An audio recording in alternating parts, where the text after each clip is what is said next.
सभी बंदर भालू बड़े ही दुखी हैं, व्यथित हैं। और सबका मन व्यथित है।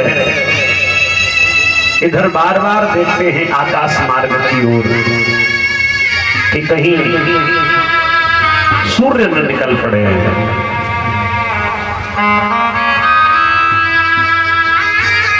इधर क्या हुआ बंधुओं, हनुमान जी महाराज पहुंच गए। और जैसे हनुमान जी महाराज पहुंचे हैं, द्रोणागिरी पर्वत पर ये देखने लगे कि वो बूटी कौन सी है, समझ में नहीं आ रहा है। तो इन्होंने क्या किया, पूरे पर्वत को ही उखाड़ करके लेकर चल दिए। और जब पर्वत को उखाड़ कर लेकर के चले तो अयोध्या के ऊपर से ये निकल के आ रहे हैं। भरत भैया रात्रि में अयोध्या की रखवाली के लिए तैयार खड़े रहते हैं। इन्होंने देखा कि हमें लगता है कोई राक्षस निकल के जा रहा है ऊपर से। और जैसे ही इतना कहा, इन्होंने एक बाण मारा और जो बाण लगा है हनुमान जी के, हनुमान जी महाराज राम राम राम कह करके वहां से नीचे की ओर आने लगे। अब इन्हें लगा कि ये पर्वत अयोध्या के ऊपर गिरेगा तो पूरी अयोध्या नष्ट हो जाएगी। तो इन्होंने अपने पिता पवन देव से कहा, पिताजी आप इसे संभालिए। तो पवन देवता ने इसको वायुमंडल में ही रोक दिया और ये राम राम राम कह करके नीचे आए। भरत भैया दौड़कर आए, राम, ये राम राम कहने वाला कौन हो सकता है। दौड़ करके आए और आकर क्या देखते हैं कि हनुमान जी महाराज के वो बाण लगा। इन्होंने कहा, कौन है आप? बोले, मैं राम भक्त हनुमान। राम भक्त हनुमान? लेकिन ये पर्वत लेकर कहां जा रहे हो? इन्होंने कहा कि प्रभु श्री राम के अनुज भ्राता लखन भैया को, लक्ष्मण जी को शक्ति लगी है, तो यह इस पर एक बूटी है जिसकी मुझे पहचान नहीं है, इसलिए पूरा पर्वत उठा कर ले जा रहा हूं। इस समय वो वीर भूमि में पड़े हुए हैं। बंधुओं, ये स्वप्न माता सुमित्रा को हुआ था। बालक कितनी भी दूर रह रहा हो, अगर बालक के ऊपर कोई कष्ट होता है तो माता पिता को पहले से आगाह हो जाता है। आज माताओं ने जब ये सुना तो माताएं दौड़ करके आई, उर्मिला मैया आई और उर्मिला मैया हंसने लगी। इन्होंने कहा, आप हंस रही हो माते? वहां लखन भैया के प्राण निकले जा रहे हैं। इन्होंने कहा, लखन जी के प्राण नहीं निकल रहे, मुझे लगता है बहुत दिन से सोए नहीं है, इसलिए प्रभु श्री राम की गोद में विश्राम। हनुमान जी महाराज ने कहा, आप हंस रही हो माते? इन्होंने कहा, हनुमंत लाल बेटा, ये बच्चे बहुत बातें कर रहे हैं, इनको हटाओ यहाँ से, हटाइए, हटाइए इनको यहाँ से।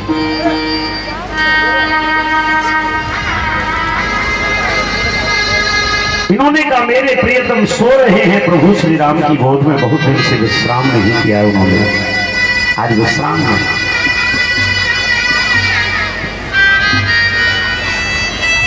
मुझे मालूम है कि मेरे पति का बाल वाका नहीं हो सकता। इन्होंने कहा, कैसी बात करती हो? तो माता उर्मिला कहती है, ना हनुमंत लाल जी, मेरे पति देव जब यहां से गए थे तो उन्होंने मेरे गले में ये एक तुलसी की माला डाली थी और ये तुलसिका की माला ये प्रमाणित कर रही है कि मेरे पति अभी तक जीवित हैं, केवल मूर्छित हुए। मतलब बोले, मतलब ये था, उन्होंने कहा था कि देवी, जब तक ये तुलसी की माला हरी बनी रहेगी तब तक समझना कि तुम्हारे पति को कुछ नहीं हुआ, और जिस दिन ये तुलसी की माला सूख जाए उस दिन पहुंच देना अपनी मांग का सिंदूर, पहन लेना आप एक बेद पे साड़ी, समझ लेना कि तुम्हारा पति मर गया। और देखिए ये मेरे गले में पड़ी तुलसिका की माला अभी तक अपने स्वरूप में है, इसलिए मुझे मालूम है कि मेरे पति को कुछ नहीं हुआ। और आप जाइए, जब तक पहुंचेंगे नहीं तब तक वो पुनः नहीं खड़े होंगे। तो बंधुओं, भरत भैया कहते हैं हनुमंत लाल जी एक काम कर दीजिए। बोले क्या? बोले मेरे बाण के ऊपर बैठ जाइए। ये जो मैं बाण है मेरे धनुष पर, ये इतना तीव्र चलेगा कि आपको बहुत जल्दी से पहुंचा देगा राम जी के पास। तो हनुमान जी ने कहा कि मैं राम के बाण के समान ही तो हूं, मैं भी राम का बाण हूं। और इसका एक प्रमाण मिलता है रामचरितमानस में। हालांकि आजकल जो रामचरितमानस में उसमें ये चौपाई नहीं है। पुरानी प्रति की रामायण है जो बंबई छापे की, उसमें ये पुरानी प्रति में रामायण मिलती है। दोहा नंबर 87 की चौपाई नंबर 9। जय हो राम बाण की नाई, तब प्रताप और राख गोसाई। मैं राम जी के बाण की तरह जाना जानता हूं। और हनुमान जी महाराज पुनः वहां से चले। आज पर्वत को अपने पुनः हाथ में लिया पवनदेव से, और सूर्य उदय होने से पहले ही राम जी टकटकी लगाए बैठे हैं, कब आएंगे मेरे हनुमंत लाल। और तुरंत महाराज जैसे ही हनुमान जी बोलते हैं जय श्री राम, जय श्री राम, जय श्री राम, जय जयकार होने लगे। सुसेन वैद्य ने कहा, अरे हमने तो संजीवन बूटी लाने को कहा था, पूरा पर्वत ही उठा लाया। इन्होंने कहा ढूंढ लीजिए कौन सी कितनी चाहिए आपको, जितनी चाहिए उतनी ले लीजिए, उतनी ले लीजिए। तो इन्होंने तुरंत संजीवन बूटी लेकर के और महाराज मसल करके लक्ष्मण जी के मुख में डाली। लक्ष्मण जी खड़े हो gए, कहाँ है मेघनाथ, कहाँ है मेघनाथ, मैं युद्ध करूंगा, उसका वध करूंगा। राम जी ने कहा जरूर करूंगा। इसके बाद रावण को पता चल गया कि अब राम जी हमसे युद्ध निश्चित करेंगे। मंदोदरी बार बार समझाती है बंधुओं, मंदोदरी मैया बार बार समझाती है कि राघव से बैर मत करिए, राम जी से युद्ध मत करिए। लेकिन इन्होंने एक नहीं मानी, एक बार नहीं मानी। इन्होंने कहा नहीं, मुझे राम जी से युद्ध करना ही करना है। और राम जी से युद्ध करने के लिए ये तैयार हुए। इन्होंने कहा मेरे पास वीरों की कमी नहीं है, सैनिक तो मारे जाते हैं, लेकिन इन्होंने कहा अब मेरा एक भाई है, उसको बुला करके। विभीषण जी तो महाराज छोड़ करके चले गए, क्योंकि ये बैर करते थे राम से, और वो राम से प्रेम करते थे, इसलिए बहुत समझाया विभीषण ने, लेकिन रावण ने एक नहीं मानी। तो लाख का प्रहार करके रावण ने विभीषण को निकाला। लेकिन कुंभकर्ण से जब जाकर के कहा, कुंभकर्ण को पहले तो जगाया और कुंभकर्ण जागे। कुंभकर्ण जब जागे तो कुंभकर्ण से कहा कि मुझे राम से युद्ध करना है, तुम भी मेरा सहयोग करो। कुंभकर्ण ने बहुत समझाया। कुंभकर्ण ने कहा भैया प्रभु वो प्रभु हैं, क्यों उनसे बैर ठानते हो। लेकिन रावण ने एक नहीं मानी और कुंभकर्ण जैसे योद्धा को मरवाया।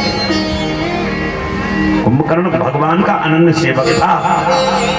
बस ये है कि सोने में जीवन निकला जा रहा है, सोने में ही जीवन निकाल दिया पूरा।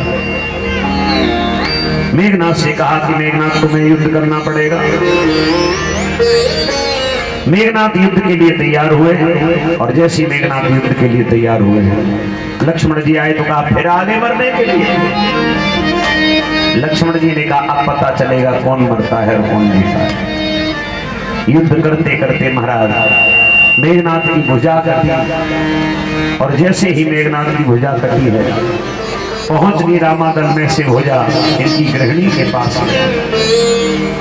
समझ गए कि मेरे पति का अंतिम समय निकट आ गया। अब मारने में ज्यादा देरी क्यों लगाई जाए, है ना। राक्षसों को मारने में ज्यादा देर करनी भी नहीं चाहिए। इनका भी वध कर दिया। इनका वध करने के बाद तब रावण ने सोचा कि अब मुझे ही युद्ध करना पड़ेगा। जब 87 दिन तक रामा दल और रावण के दल से युद्ध हुआ, धीरे धीरे करके सब मारे जाने लगे, तो इन्होंने कहा अब तो हमें स्वयं को युद्ध करना पड़ेगा, और स्वयं युद्ध के लिए तैयार हुआ। रावण जब युद्ध करने के लिए जाता है, युद्ध का एक नियम होता है, जब लेना पहले युद्ध सूर्य उदय होने पर प्रारंभ होता था और सूर्य के अस्त होने पर विश्राम कर दिया जाता है, और युद्ध हमेशा बराबर के योद्धा से किया जाता है। युद्ध बराबर के योद्धा से किया जाता है। भगवान कृष्ण, भीम और अर्जुन जब गए थे जरासंध से युद्ध करने, और जब जरासंध को ये पता चला था कि ये कन्हैया है, तो जरासंध ने कह दिया अयं सा वयसा तुल्यो भीमस्तुल्यो बलो मम अर्जुनेन भवेत् योधा। कन्हैया, तुमसे युद्ध इसलिए नहीं करूंगा कि तुम मैदान छोड़ के भाग गए, अर्जुन से युद्ध इसलिए नहीं करूंगा कि मेरे समान योद्धा नहीं है, और रही बात भीम की, तो भीम से युद्ध करूंगा। माने ये इतनी बड़ी बात है कि अपने समान योद्धा से ही पहले व्यक्ति युद्ध करता था। आजकल तो गरीब को पीट लेते हैं, फिर कहते हैं कोई हमारे आगे, आजा आजा आजा, असहाय को सताएंगे और फिर कहेंगे है कोई हमारे सामने। अरे युद्ध करना है तो बराबर कैसे करना। जैसे राम जी ने जब धनुष तोड़ दिया और ये पत्र अयोध्या में गया, तो कौशल्या मैया ने कहा वाह, हमारे राम ने धनुष तोड़ दिया। राजा दशरथ से कहा महाराज, हमारे राम ने घर में तो कभी धनुष नहीं तोड़ा, वहां जाके धनुष तोड़ा। तो दशरथ जी बोले जो कायर लोग होते हैं ना, वो घर में धनुष तोड़ते हैं, और जो वीर पुरुष होते हैं वो तो घर से बाहर जाके धनुष तोड़ते हैं। कायर घर में धनुष तोड़ते हैं, पर पत्नी से लड़ेंगे, बच्चों से लड़ेंगे, भाइयों से लड़ेंगे, परिवारी वालों से लड़ेंगे, बाहर जाके टाटा बाहर भले ही पिट के आ जाए, कुट के आ जाए, दुच के आ जाए, और घर में आकर के शेर बने हट जाओ, कोई है हमारे आगे। तो कायर लोग घर में धनुष तोड़ते हैं, जो वीर पुरुष होते हैं वो तो स्वच्छंद भारत में भ्रमण करते हैं। करना भी चाहिए। अच्छाई अपने घर में दर्शाइए, अच्छाई अपने घर में दर्शाइए। बहुत से लोग कहते हैं कि महाराज अच्छाई दर्शाने से क्या होगा, हमें कोई मानता ही नहीं है। अच्छे की अच्छा भले की भलाई हर जगह होती है कि नहीं होती, और बुरे की बुराई भी होती। एक वैश्या रहती थी एक शमशान के किनारे, ध्यान देना। तो वैश्या कोई अर्थी जब निकल के जाती तो वैश्या कहती है स्वर्ग में जाएगा, ये स्वर्ग में जाएगा, ये स्वर्ग में जाएगा। कभी कभी चिल्लाती है नरक में जाएगा, ये नरक में जाएगा। तो एक महात्मा जी ने कहा बेटी तू कोई ज्ञानी है? बोले ना। तो ज्योतिषी है? बोले नहीं। तो तुझे कैसे पता चलता है कि ये स्वर्ग में और ये नरक में जाएगा? तो इन्होंने कहा महाराज पीछे चलने वाले लोग बता देते हैं कि ये नरक में जाएगा, ये स्वर्ग में। कैसे? बोले बहुत पीछे जो लोग आते हैं ना, वो चर्चा करते आते अच्छा हुआ मर गया, बहुत दुष्ट था, पापी था, घर वालों को परेशान करता था, तो समझ लेती हूँ कि ये नरक में जाएगा। और किसी किसी के पीछे पूरा नगर रोता हुआ आता है, तो समझ लेती हूँ कि इसकी जरूरत यहाँ है तो इसकी जरूरत वहां भी है, ये स्वर्ग में जाएगा। नेक कार्य करें, नेक कमाई कर ले बंदे, कर्म न करना काला। क्यों? लाख आंख से देख रहा है तुम्हें देखने वाला। हमें लगता है कि कोई देख नहीं रहा है, लाख आंख से देख रहा है तुम्हें देखने वाला। अरे सही गलत और जमा खर्च का वही हिसाब लगाता, मेरे मालिक के दरबार में सब लोगों का खाता। मेरे मालिक के दरबार में सब लोगों का खाता। जो कोई जैसी करनी करता वो वैसा फल पाता, जो कोई जैसी करनी करता वो वैसा फल पाता। अवश्यमेव भोक्तव्यम कृतं कर्म शुभाशुभम्, जैसी करनी वैसा फल, आज नहीं तो निश्चय कल। बड़े बड़े कवियों ने गाया है, जो बोएगा वही पाएगा, जो बोएगा वही